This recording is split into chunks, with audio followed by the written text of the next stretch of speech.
Welkom by die Ligpunt Kerk podcast. As Ligpunt Gemeente is dit ons begeerte om God te verheerlik deur disippels te wees wat disippels maak en 'n kerk te wees wat kerke plant.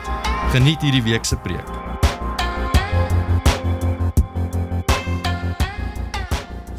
So ons is nou besig met ons preekreeks genaamd Volg My, waar ons gaan kyk, gegee ons nuwe identiteit in Jesus Christus.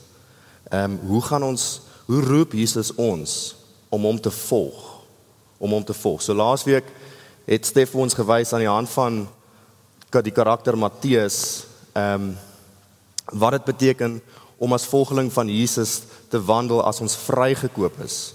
Vrygekoop is deur Christus.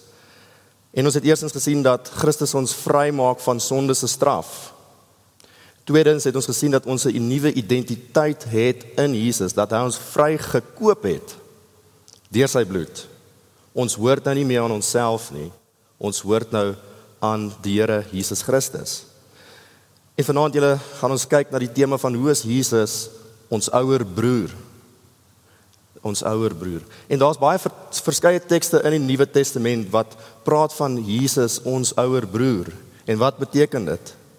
En vanaand gaan ons kyk uit Hebreërs 2 vers 10 tot 18 wat dit is. Dat Jesus ons broer is nie iets abstrakt nie. Wat ek net vir ons nou wil sê, dis nie iets, hy is soos 'n broer nie. Hy is werklik die gelowige se broer in 'n werklike sin.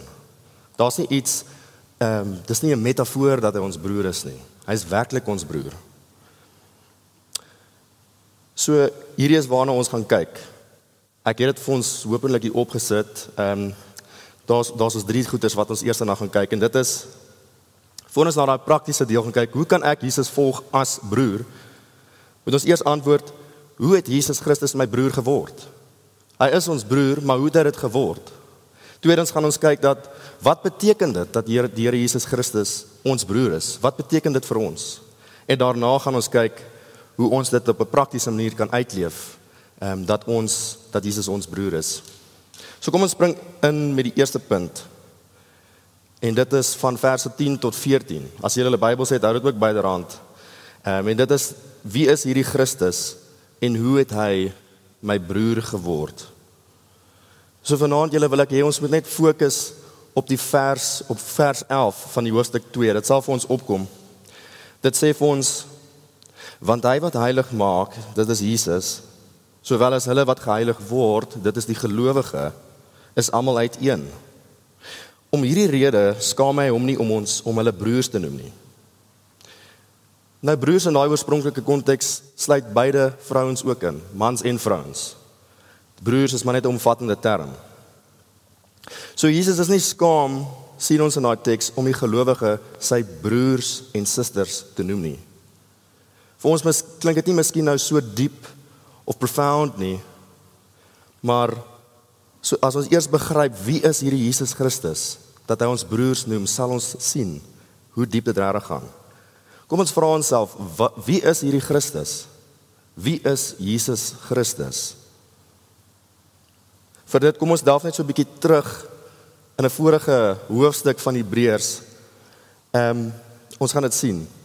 So die boek Hebreërs is geskryf om die gelowige aan te moedig en te oortuig van die uniekheid, die uitnemendheid, the excellence of Christ. Hoe uniek is hierdie Here Jesus Christus?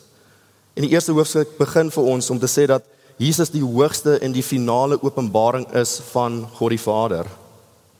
Kom ons kyk net na so 'n paar verse. Dit hoort vir ons op te kom. Verse 2 tot 3 van die eerste hoofstuk sê, die Vader het die Seun aangestel as erfgenaam van alle dinge en deur hom het die Vader ook die wêreld geskep. Hy, die Seun, is die uitstraling van God se heerlikheid en die ewebeeld van sy wese. Hy hou alles in stand deur sy magtige woord. Dis wat die Seun doen. En dan vers 8 sê vir ons, maar vir die Seun sê God die Vader, u troon o God is vir ewig en ewig. Daar's 'n ander vers wat ook sê, die engele van die hemel moet hom aanbid. Sien ons die punt wat hierdie Hebreërs skrywer aan ons wil maak? Dis wat hy aan ons wil kommunikeer. Die Here Jesus Christus is die natuurlike eniggebore seun van God, Hy is God in die vlees. Hy is verhewe bo die engele. Hy het 'n naam bo alle name. En nog meer as dit, hy is God in die vlees. Hy is die skepper wat mens geword het. Hy is die universele koning wat oor alles regeer. Dit is hierdie Christus. Dit is hierdie Christus. Hy word van die Vader onderskei, maar terselfdertyd is hy ook waarlik God. Dis die tweede persoon in die goddelike drie-eenheid. En dis hierin julle wat ons moet besef, waar die genade en wonderbaarlikheid dan inkom, dat Jesus Christus hom ons broers noem. Begryp ons dit, hoe is dit moontlik, dat hierdie Jesus ons broers kan noem? Gegewe wie hy is, uiteengesit in die eerste hoofstuk. Hy het 'n eenheid met elke ware gelowige hier vanaand, 'n diepe eenheid, maar hy is nog steeds die verhewe God. Dis wie hy is. Hy noem ons broers en susters.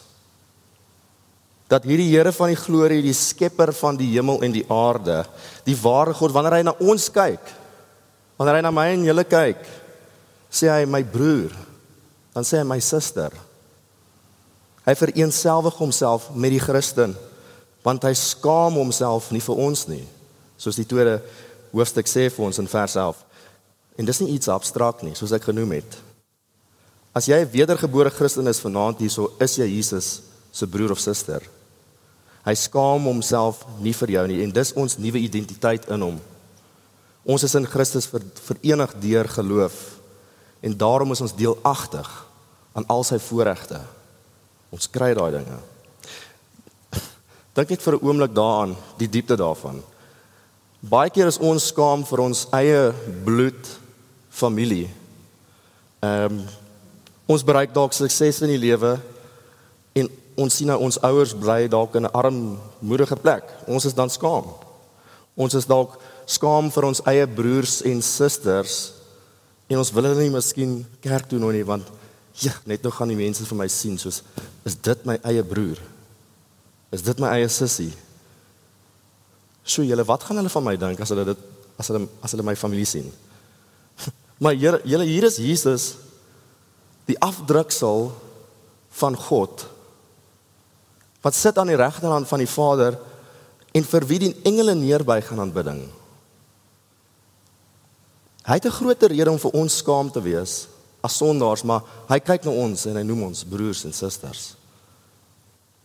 Hy is nie skaam vir ons, en kom ons besef dit, kom ons slaan ag daarop. Dit word ons nie te vul met vreugde, dat die God van die hemel ons so kyk. So julle, dis wie Jesus is, maar hoe het hy ons broer geword? Hoe het hy ons broer geword? En dit sal vir ons opkom, dis verse 10 tot 11 van die tweede hoofstuk. Hier is die rede. Hy sê, for it was fitting that he, the Father, for whom and by whom all things exist, in bringing many sons to glory, that is the Christian, should make the founder Jesus of their salvation perfect through suffering. For he, Jesus, who sanctifies, and those who are sanctified, all have one source. That is why he is not ashamed to call them brothers. En daar is ons antwoord. Daar sien ons dit. Volgens hierdie verse is dit God die Vader se inisiatief gewees om sondige mense in te bring in versoening met hom. In bringing many sons to glory. Om ek en jou aangenome kinders te maak van die Vader. Hy het sy seun vooruitgestuur in die vorm van 'n mens om ons na God toe te bring. Om ons broer te wees, moes Jesus mens word. 'n Persoon met fisiese vlees en bloed om ons na die Vader toe te bring. En al manier was deur hom te ly vir ons. Dis hoekom vers 10 sê, hy is die leidsman van ons verlossing is tot volmaaktheid gebring. Deur sy lyding, deur die dood aan die kruis. Hoor stel Martin Lloyd Jones dit. Hy sê die volgende, volg saam met my, hy sê, why did the Son of God have to come to earth? Why was he humiliated as he was? Why did he enter the limitations of humanity? Why the incarnation? Why the cross? Because it was congruous, ooreenstemmend with God's character to allow the suffering and the incarnation. There was no other way. The severity of sin is demonstrated how far God had to go in bringing sons to glory. In bringing sons to glory. That He sent His only begotten Son to redeem us.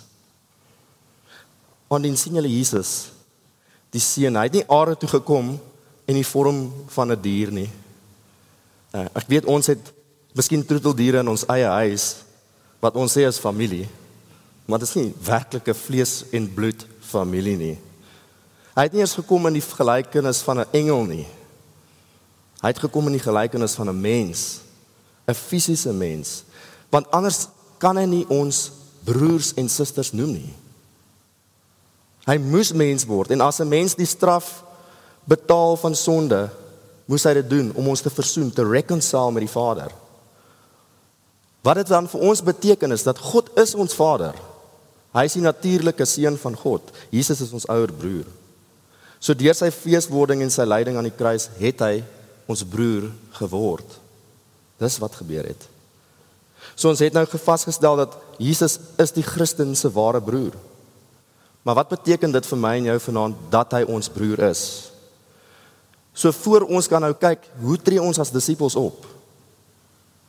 Moet ons eers sien hoe Jesus optree in daai posisie van 'n broer.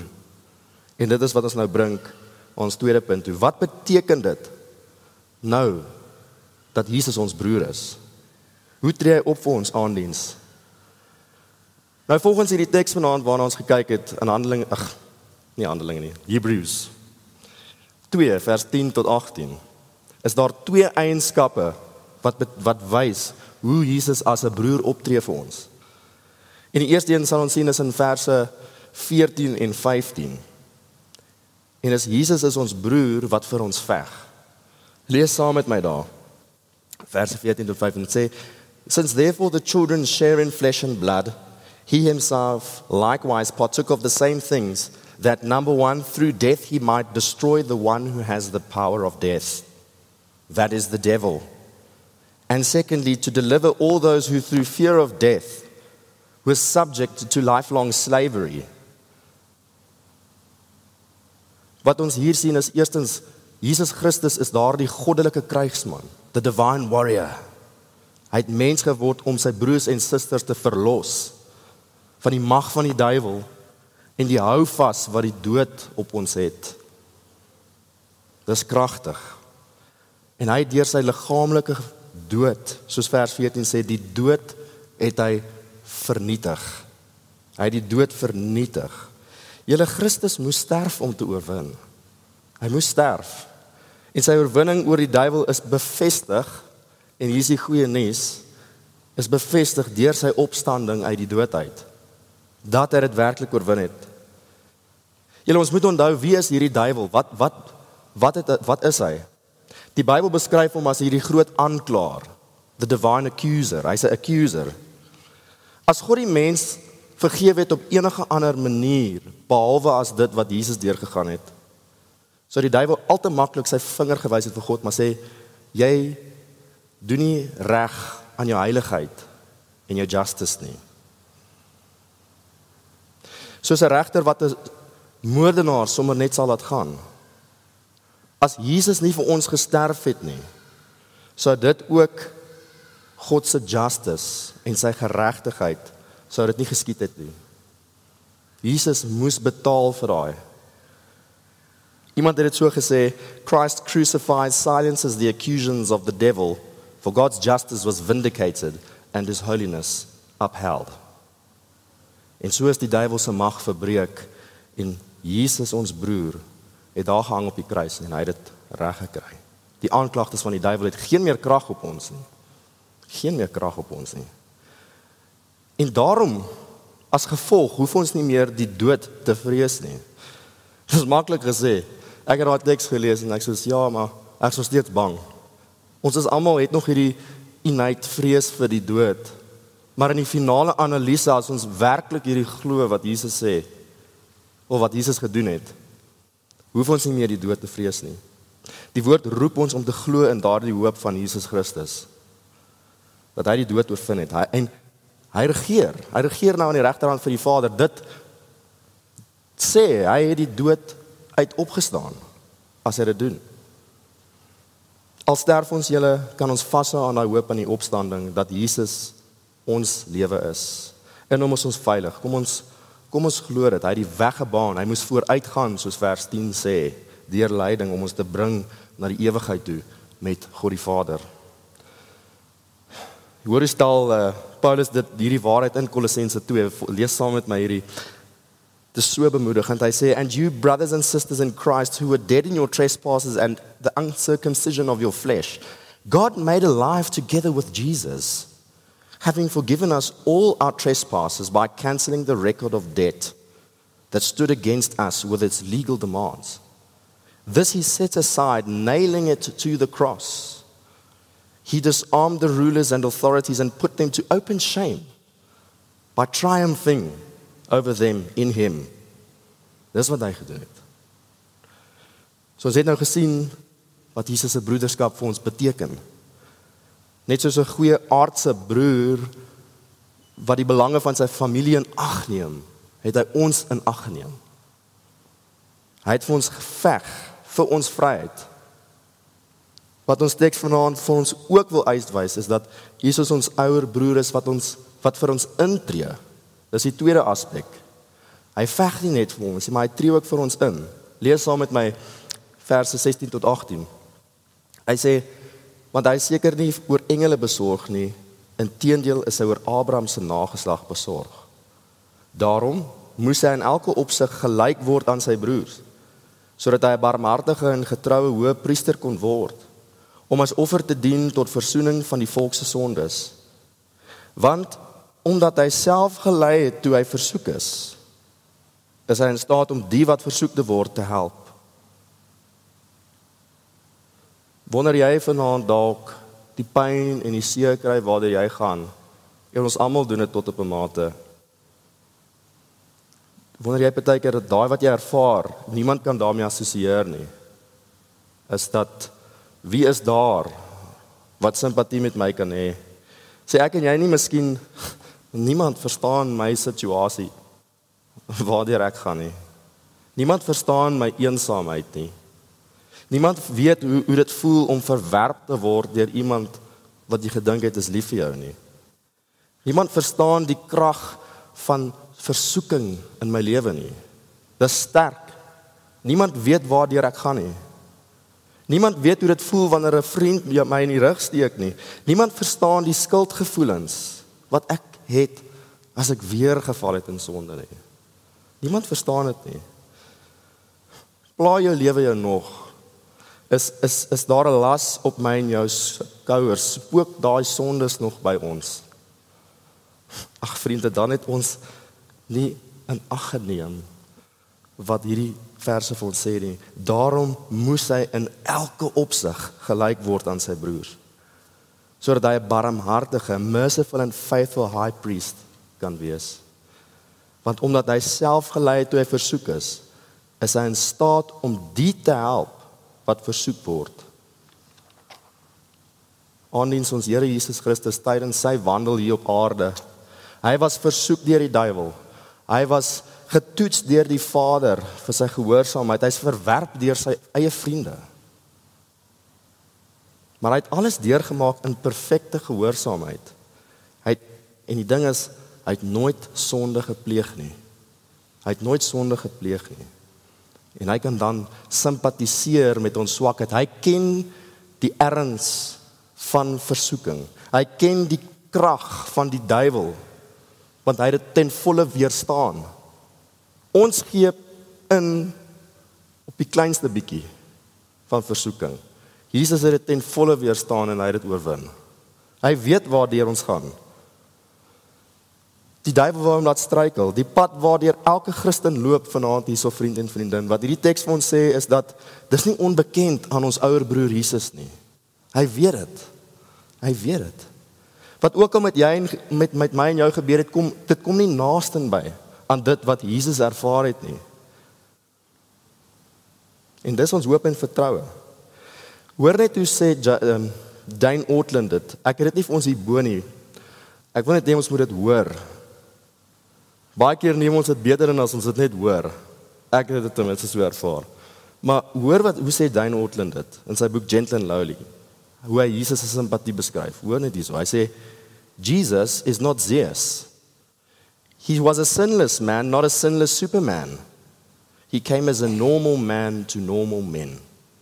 He knows what it is to be thirsty, hungry, despised, rejected, scorned, shamed, embarrassed, abandoned, misunderstood, falsely accused, suffocated, tortured, and killed. He knows what it is to be lonely. His friends abandoned him when they needed him most. Had he lived today, every last Twitter follower and Facebook friend would have unfriended him when he had turned 33. He who will never unfriend us. Hoor dit ons nie vrymoedig te maak om na hom toe te gaan nie. Ons ouer broer. Hy is saam met ons in die trenches van hierdie wêreld, in hierdie lewe. Hy ken hierdie sondige wêreld, hy weet waardeur ons gaan. En selfs wanneer ons sondig en val, staan hy gereed om te vergewe, want hy is ons hoëpriester. Hy is 'n broer wat 'n hoëpriester is, wat sy eie bloed uitgestort het. Vriende, dis wat die teks vir ons sê is, dit spoor ons aan om na hom toe te gaan. Ons ouer broer wat kan simpatiseer. So julle, ons het nou vanaand gesien dat Jesus is God in die vlees wat nie skaam is om ons broers te noem nie. Want hy het ons versoen met die Vader en ons sy kinders gemaak. Ons het ook nou gesien hoe hy as broer vir ons optree. Hy is 'n broer wat vir ons veg aan die een kant, maar hy is ook 'n broer wat vir ons intree en simpatie kan hê. En dit is nou die Bybelse idee van 'n broer wat ons gesien het. So ons kom nou na ons laaste punt toe, en dis die navolging van Christus. Jesus roep ons om sy disippels te wees, en dit is ons preekreeks se tema, volg my. Hoe vat ons dit wat ons gesien het van wie Jesus is en wie ek en jy is in Jesus? Hoe leef ons daai identiteit uit as sy jonger broers en susters? Jesus sê vir ons so in 'n manier, wees wat ek was vir julle, vir mekaar. Hoe kan ek en jy sy broer en suster wees? En hoe aandiens gaan ons hom volg daarin? Wat behels broederskap prakties? So kom ons kyk dan nou wat dit beteken om 'n Jesus disipel te wees in daai opsig van wees 'n broer en 'n suster vir mekaar. En eerstens, Jesus ons eie broer, ons ou broer, beteken ons is familie. Jesus is ons ouer broer. Dus skaam ons nie vir Jesus nie. En ons skaam ons ook nie vir mekaar nie. So julle, ons het vroeër gesien daar in vers 11 wat Jesus sê, hy is nie skaam om sy broers te noem nie. Hy is nie skaam vir ons nie. Hoeveel minder kan ons dan skaam wees vir hom? Wat sondeloos is. Wat die koning is van die heelal. Wat ons kom red het. En as Jesus ook nie skaam is vir ander Christene nie, hoe kan ons dan skaam wees om te assosieer met ons broers en susters?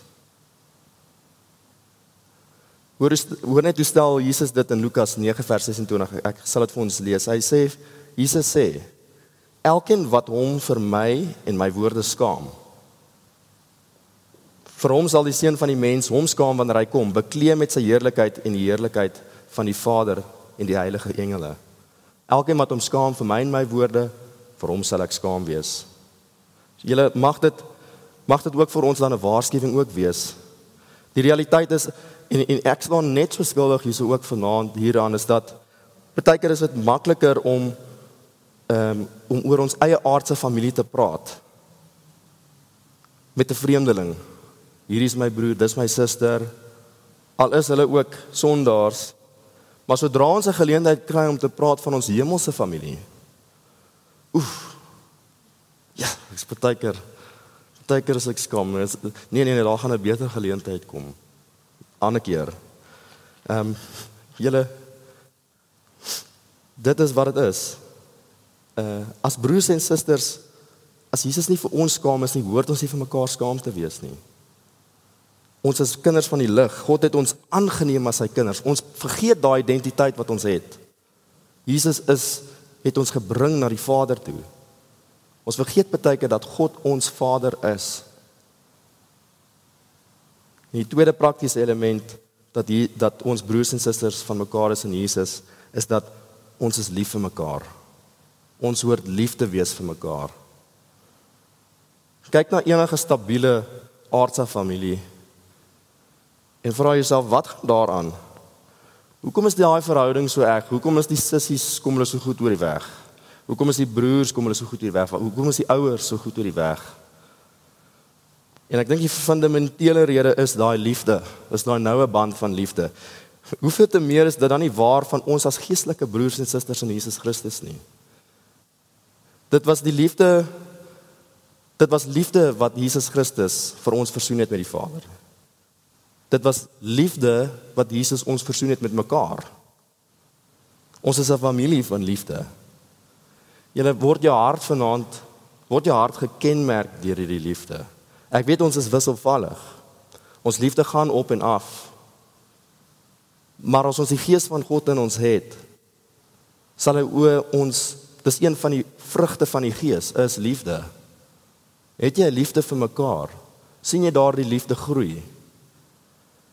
Kyk jy uit vir jou broer of suster? Is jou lewe gekenmerk deur opoffering? Lewe jy vir die voordeel van ander, of kyk jy hoe jy jouself eerste kan stel en ander net gebruik? In jou aardse verhoudings, dalk jou huwelik, hoe is julle verhoudings? Gaan dit net oor my? Gaan dit oor wat ek kan kry? Of lewe ek opofferend soos Jesus opofferend was, soos hy homself ten volle gegee het? Dis hoe 'n broer en 'n suster van Christus optree, is in liefde. Ons is opofferend. Hoor stel 1 Johannes 2 vers 9 tot 11 dit. Hy sê, iemand wat sê dat hy in die lig is, maar sy broer haat, is steeds in die duisternis. Wie sy broer liefhet, bly in die lig. En daar is niks wat hom laat struikel nie. Maar wie sy broer haat, is in die duisternis en wandel in die duisternis. En weet nie waarheen hy gaan nie, omdat die duisternis sy oë blind gemaak het. En die derde ene is, as familie geniet ons dit om God saam te aanbid. Ons geniet dit om God saam te aanbid. Julle, omdat Jesus se liefde in ons woon deur die Gees, is dit nie tog logies dat ons mekaar se teenwoordigheid gaan geniet nie. En veral wanneer ons saam die Here kom aanbid in sy kerk nie. Dis wat gekommunikeer word in Hebreërs 10 vers 24 en 25. Hoor net dat dit sê daar, and let us consider how to stir up one another to love and good works, not neglecting to meet together as is the habit of some, but encouraging one another.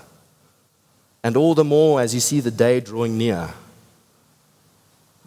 Ag, ek en jy mekaar as broers en susters, dis goed en wel, maar hoe sien ons dan die gereelde samekoms van gelowiges in God se familie? Ons is sy kinders saam in aanbidding. Hoe sien ek en jy kerk? Is dit net so 'n vreugde as 'n aardse familie reunion? Sien ons uit om hier te wees? Is dit vir ons 'n vreugde om mekaar te sien? Ja, dis baie keer moeilik om sin te maak van iemand wat sê hulle is regtig 'n Christen, maar hulle wil nie in die kerk wees nie want hulle hou nie van die mense nie. Ons het dit al gesien. Ek was so op 'n stadium gewees. En ek moet sê, dit was voor ek die Here geken het. Dit maak net nie sin nie. As ons 'n familie is, wil ons by mekaar wees. En dan laastens, as broers en susters, net soos Jesus, veg ons en ons tree in vir mekaar se geestelike gesondheid. So ons het nou gesien hoe Jesus daardie twee aspekte handhaaf. Maar julle, ons moet weet, ons kan nie verlossing bring nie, ons is nie Christus nie. Maar daar is 'n manier hoe ons daai kan naboots. Ons kan mekaar bystaan. Dink jy daaraan soos 'n soldaat op die oorlogveld, saam met sy ander vriende. Die soldate noem hulle baie keer mekaar, noem hulle broers. As een gewond is, wat gebeur? Elke soldaat tree dan op om daai gewonde soldaat terug te bring en te help. En so ook hoort ons as broers en susters vir mekaar se geestelike gesondheid ook so om te sien, om vir mekaar te help as die een struikel. Sien jou broer of suster miskien sukkel met sonde, weet jy van iemand spesifiek aan wie jy kan dink? Sien jy 'n medegelowige koud word vir samekomste? Sjoeg, maar so en so was lank terug hier. Moet ek nie 'n bietjie gaan uitvind nie. Wat gaan aan? Is daardie suster van jou vasgevang in depressie miskien? Jesus roep ons om te veg vir mekaar in elke liewe opset. Wees daar vir mekaar, bemoedig vir mekaar deur die woord. Spoor mekaar aan om te volhard in Jesus, herinner hulle aan die een wat gesterf het vir hulle. Herinner hulle aan hulle nuwe identiteit van God wat ons Vader is. En Jesus wat ons ouer broer is. En dan laastens, en ek dink dis die beste manier hoe ons kan intree en veg vir mekaar, dit is om te bid vir mekaar. Dis een ding wat ons weet, elke dag weet ons doen nie genoeg nie. Maar dit is 'n middel wat God vir ons gegee het, om te bid vir mekaar. Ons het toegang tot die troon van genade. Dis wat Jesus gedoen het. Ons gebede, julle moet opvaar na die hemel toe, soos strome lewende water van 'n rivier. Onophoudelik. Hoor wat sê Hebreërs 4 vers 14 tot 16 vir ons. It says, since then we have a great high priest who has passed through the heavens, Jesus the Son of God, let us hold fast our confession. For we do not have a high priest who is unable to sympathize with our weaknesses, but one who in every respect has been tempted as we are, yet without sin. En dan hoor jy, let us then, with confidence, draw near to the throne of grace, that we may receive mercy and find grace to help in time of need. Dis hoekom ons kan gaan in gebed. Let us then go with confidence. Jesus ons ouer broer het vir ons vooruit gegaan. Ons het daai toegang tot die troon van genade. En Jakobus sê vir ons in sy 5de hoofstuk dat the prayers of a righteous person avails much. Het baie krag. Dis hoekom dit krag het, want Jesus hoor ons gebed. Dis die een wat ons gebed hoor, nie die een wat die gebed maak wat die krag gee nie. Dis hoekom ons gebede krag het. Ons gaan altyd tekort kom in ons gebedslewe, maar daar's een wat altyd gereed staan. En so kan ons vir mekaar bid en instaan as broers en susters. So julle, dit is maar net 'n paar dinge wat ons gesien het op 'n praktiese vlak, hoe ons nou as broers en susters kan optree. Gegeewe wie Jesus is en wat hy vir ons gedoen het. Ons het vanaand gesien eerstens hoe Jesus ons broer is en hoe hy ons broer kan noem. En dit is deur sy vleeswording. Tweedens het ons gesien dat Jesus ons ouer broer tree in vir ons. Eerstens dat hy vir ons veg en dat hy kan simpatiseer. En toe het ons daar gekyk van dit, hoe kan ons prakties optree? Daar's heelwat ander voorbeelde ook. Maar kom ons vat hierdie 4. Kom ons ponder daarop. Kom ons verteer dit 'n bietjie. En kweek daai broederliefde vir mekaar. Here, julle mag ons aangespoor word deur vanaand se woord om meer en meer te volhard om soos Jesus te word deur die krag van sy Gees. Mag ons hier uitgaan en agslaan daarop. Mag ons daai gesindheid hê van Christus soos Paulus sê in Filippense 2. Ek gaan dit net vir ons lees, dit sal vir ons opkom. Hy sê vir ons, Paulus sê daar, maak dan my blydskap volkome deur eensgesind te wees. Een in liefde, een van gees, een in denke, deur nie iets uit selfsug of uitlyk, dis conceit, te doen nie, maar in nederigheid, humility, die een die ander hoër ag as homself, deur elke nie net na sy eie belange om te sien nie, maar ook na die van ander. Laat dan die gesindheid wat daar in Christus Jesus was, ook in julle wees. Hy sê daar, hoewel hy in die gestalte van God was, het hy gelykheid aan God nie beskou as iets om aan vas te klem nie, maar hy het homself daarvan leeg gemaak, deur die gestalte van 'n slaaf aan te neem en aan mense gelyk te word. En toe hy in die vorm van 'n mens verskyn het, het hy homself verneder, deurdat hy gehoorsaam geword het tot die dood toe. Ja, die dood aan die kruis. Julle mag dit ons aanspoor om as broers en susters soos Jesus Christus te wees. Hy wat die hemeltroon nie geag het nie. En hy het ons geag mag ons so nederigheid teenoor mekaar optree, as broers en susters in Jesus Christus. Julle, kom ons bid saam.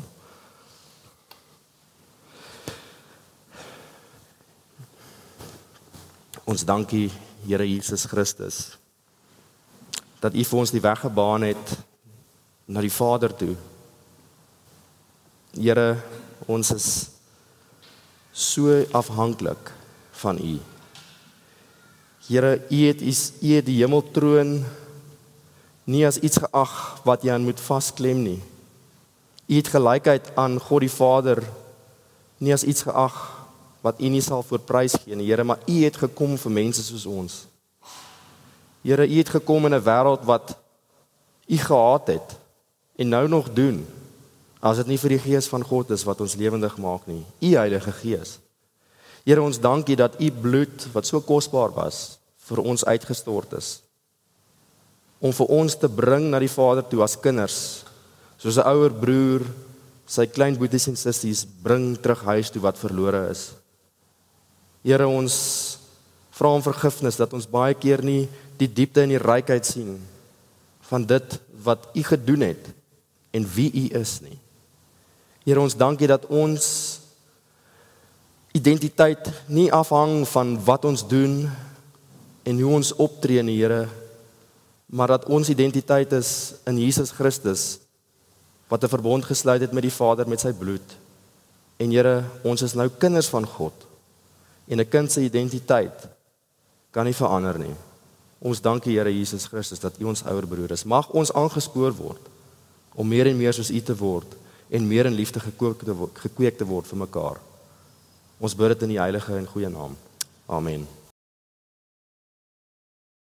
Vir meer inligting oor Ligpunt Kerk, besoek gerus ons webwerf op www.ligpunt.com of kontak ons gerus by info@ligpunt.com.